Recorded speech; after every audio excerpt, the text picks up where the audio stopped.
How many hugs from Ariel did you block? I mean, I gave him the stiff arm about 4 times. He's trying to play footsies with me under the table. I'm like, damn, dude, chill. Hasn't been that long. The chemistry's there. What can you do? That's my guy, yeah. He's a fun guy.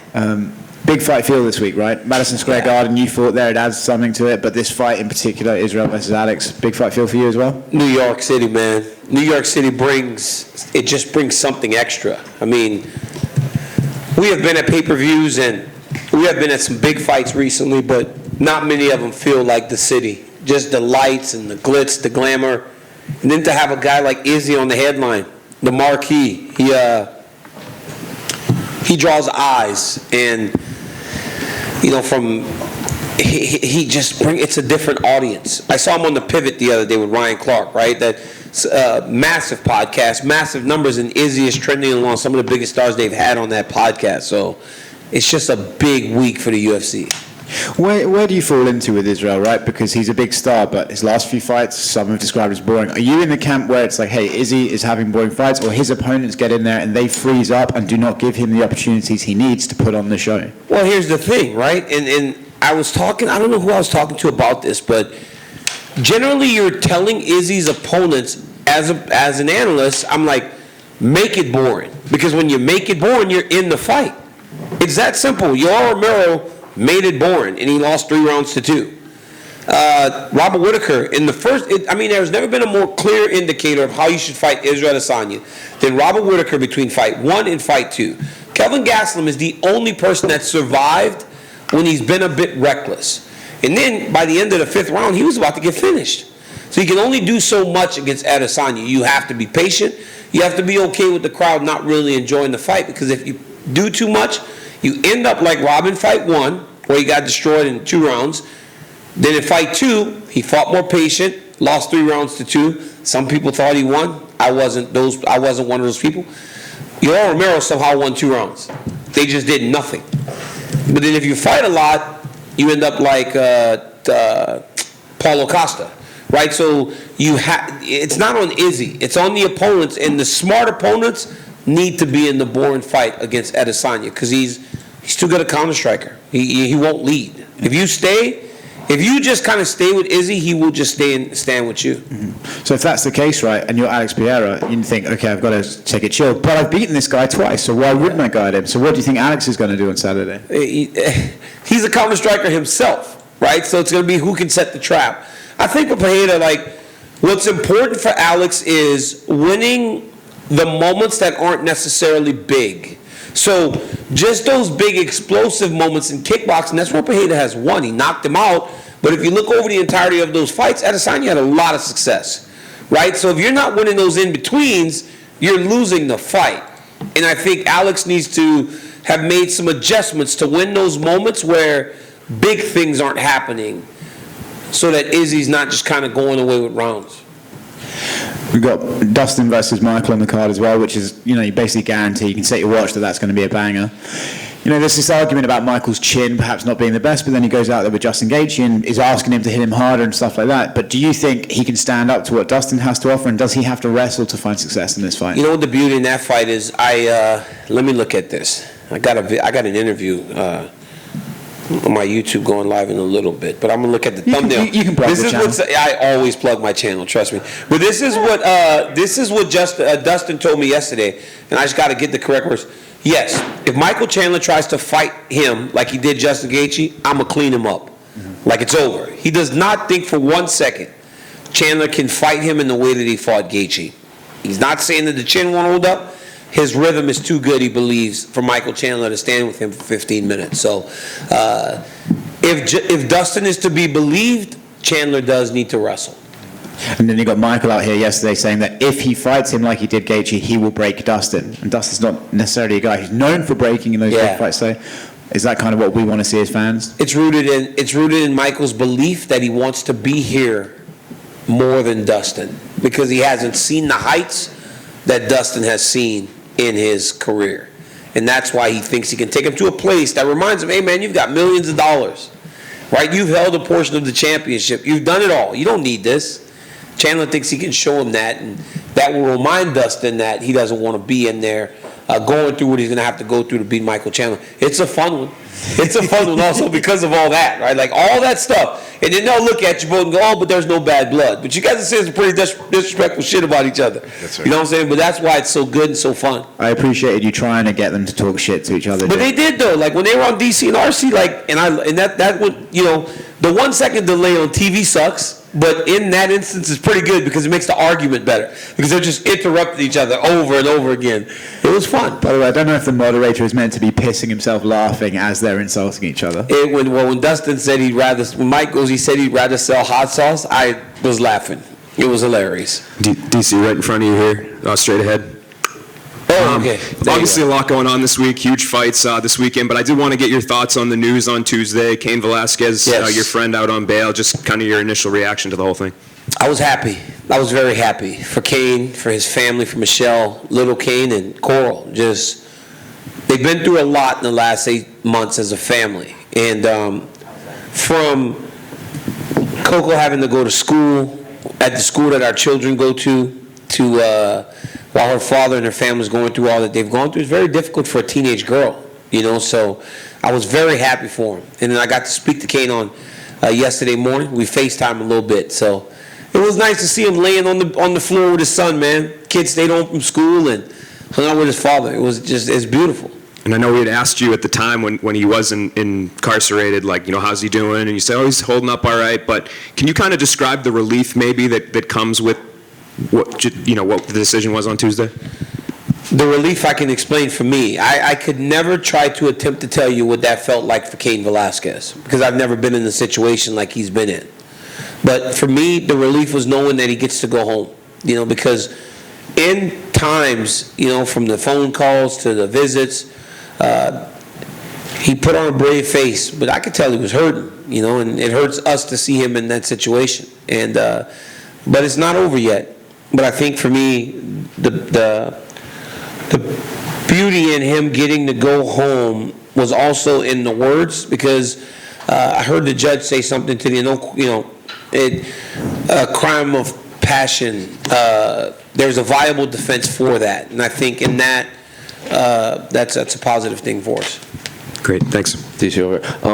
It's unrelated to the main event or anything, but this is going to be Frankie Edgar's retirement fight on Yes. Saturday too. So, what are some of the memories you have just being around Frankie, both in and out of the octagon? It's the best, man. Frankie's always been the best. He's like, we always called him the little engine that could, because he was always too small. He never should have been a lightweight champion. But he was a lightweight champion, and he fought for the featherweight championship, and now he's a bantamweight, which is probably where he always should have been. And he's always been fun. He's always been exciting. He's always been a gentleman. It's the curtain comes down on all of us. And I'm just happy that Frankie's making that decision. And he seems like he's very confident and okay with his decision to retire, regardless of the outcome. I asked him that this morning. I go, it's one of those situations where you go out there and you fight well. You go, you know what, I got more left in me. He goes, no, I'm good. He goes, it's time for me to turn my focus. He said, because if I don't retire now, I could never start something new or the next thing in my life. So good to hear that for Edgar. And we spoke with Chris at Media Day, and he said, well, he respected Frankie and everything he did. His words were, his time is up, and I'm going to have no remorse sending him into retirement. Is that the right attitude to have for this young fighter? Yeah, I mean, you got to be licking your chops when you're looking at a guy on the way out, because they say when you start talking retirement, one foot's out the door. So, yeah. And plus, Gutierrez lost his UFC debut, and that's it. And he's looked like an absolute savage. The guy is a phenomenal striker. He's tremendously tough, and he's got a massive opportunity in front of him. For all the winning that he's done, I think it speaks to the depth of the bantamweight division that he isn't ranked, because there's not another weight class in the UFC where you could fight as well as Chris has and not be in the top 15. Yeah, John was in here saying that he's the best unranked bantamweight on this roster right now. Well, if John Anik said it, then take it as word. And finally, for me, Volkanovski obviously wants to go up and challenge your friend Islam. Obviously, you're close with Islam, but I guess what advice would you give to any fighter trying to go up and down in weight to get 2 belts? Something that you accomplished. Okay. Yeah. I did that. Remember that? Yeah, I know you remember that. You don't change much. You just get ready to fight. You know, the guy's going to be a little heavier, but Volkanovski did not look small in the octagon whenever he walked in there to challenge Islam. He's shorter.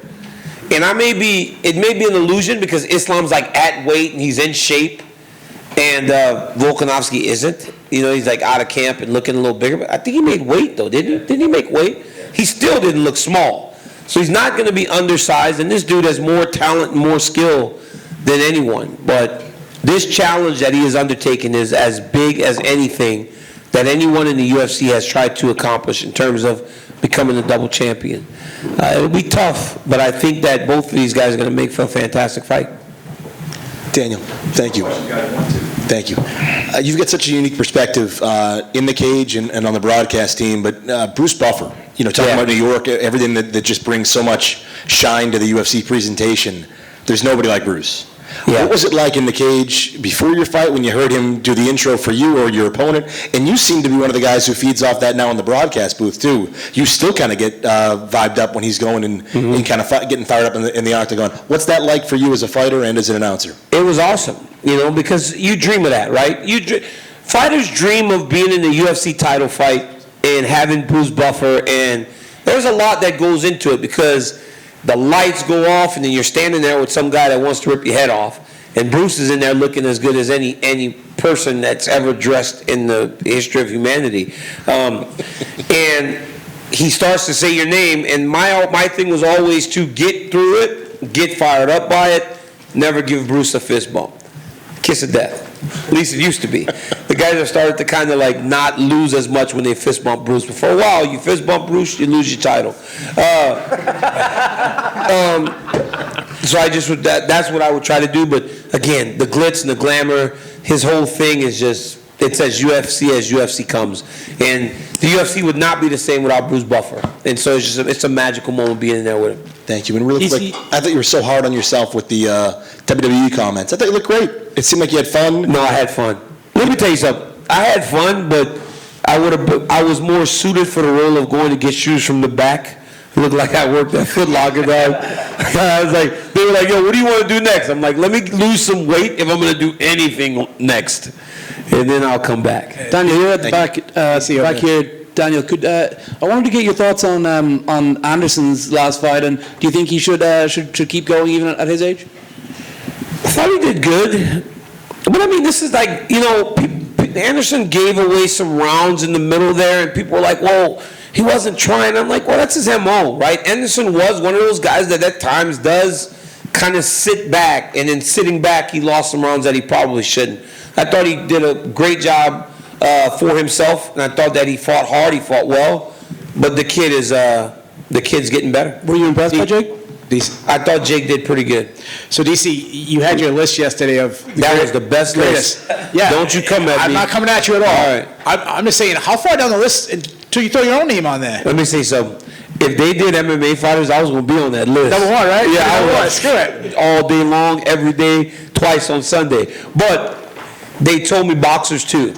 And everybody wants to get mad at me because I didn't put Muhammad Ali first. But it's like the Jordan argument. Yeah. It's like LeBron James is the best basketball player of all time, regardless of how many pairs of shoes you sell. But it's because we grew up watching Michael Jordan. Yeah. And nobody wants to ever compare them. It's the same thing with Muhammad Ali. Floyd Mayweather is Kevin Iole, who I respect greatly, did say Sugar Ray Robinson. And, I mean, you know, that's true too, but...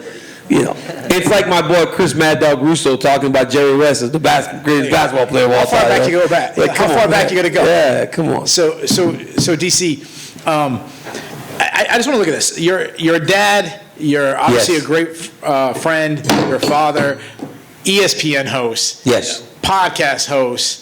UFC commentating, making appearances on WWE and NCAA wrestling. Yeah, I'm just a kid, man. Like, when do you sleep, man? I didn't mention coaching wrestling. Yeah, I don't sleep.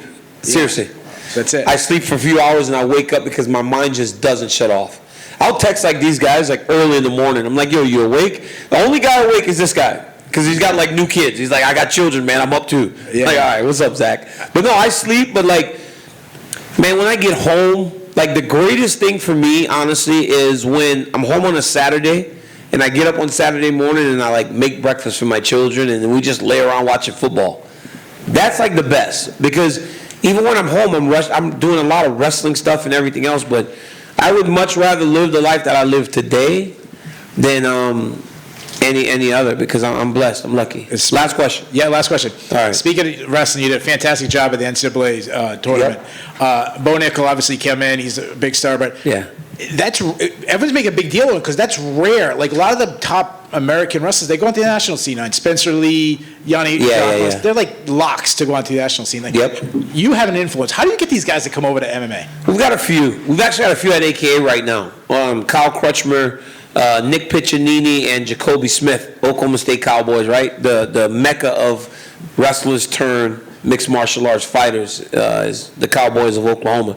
But those guys are going to do it, and I'm usually on the front line trying to get them to fight because I tell them about not everybody can make the Olympic team. It's impossible. 6 guys go to the Olympics. It's almost an impossible dream. So when they chase that Olympic dream, you put everything on hold. I think right now coming to MMA for guys like Nick, like Bo Nickel, Bo Nickel, for as good as he was not going to make the Olympic team. And anyone that knows wrestling knows that Bo is going to be number 2 or number 3. So for as phenomenal as he is, and for as much as Bo will tell you, that's what makes him so special too, because he'll tell you how great he is. He wasn't beating David Taylor, right? He's not beating Kyle Dake. So it's like this was his best option. He wasn't beating Jaden Cox. Like these guys are the best in the world, and Bo was a step behind that right now. Don't know what'll happen in 4 years, but right now he's not beating those guys. This was a better option for him, and I think with his boxing background, the sky's the limit for this kid. He's going to be as good as anyone that we've seen in a long time come from wrestling. Thank you, DC. Time for one more in the back. DC right here. All right. Follow up on your list. You put Habib at the top of your list. Why Habib? You think I'm the only one? Did you see what Jan Blachowicz put? Let me tell you what Jan Blachowicz put. Because everybody want to come at me like I'm wrong. When I'm the person on TV making lists. Why don't you make a list on First Take? All right. Jan said, many call Fedor the greatest fighter of all time. Dana thinks that is John Jones. If I had to choose between Fedor and John Jones, I choose Fedor. But in my opinion, Khabib is the best fighter. As of today, I would call Khabib Nurmagomedov the greatest fighter. So why am I so wrong? Everybody wants to talk about I'm biased. I'm going to start wearing a t-shirt that says bias. Because if I was so biased, I wouldn't have a damn job. But it's like, Khabib is as good as they come. He's 29-0. No, dude, I want one of you guys to tell me, if that dude didn't retire, who was going to beat him? Islam? They wouldn't have fought. Because now Islam's the champ. And it seems as though Islam is going to be a guy that can or has the potential to hold the belt. He could have held the belt as long as he wanted to. He could have went to 40-0 if he wanted to. Can I answer that question? Yes. Being a WWE guy, you should know that you should have been squeaking in Islam's ear to call out Habib and get that right. That's a WWE line. If right you don't there. want me booking, you don't want me booking. Because if I was booking, like, yeah, it would be messy. I'm just messy. Guys, thank you so much. I appreciate you guys like always.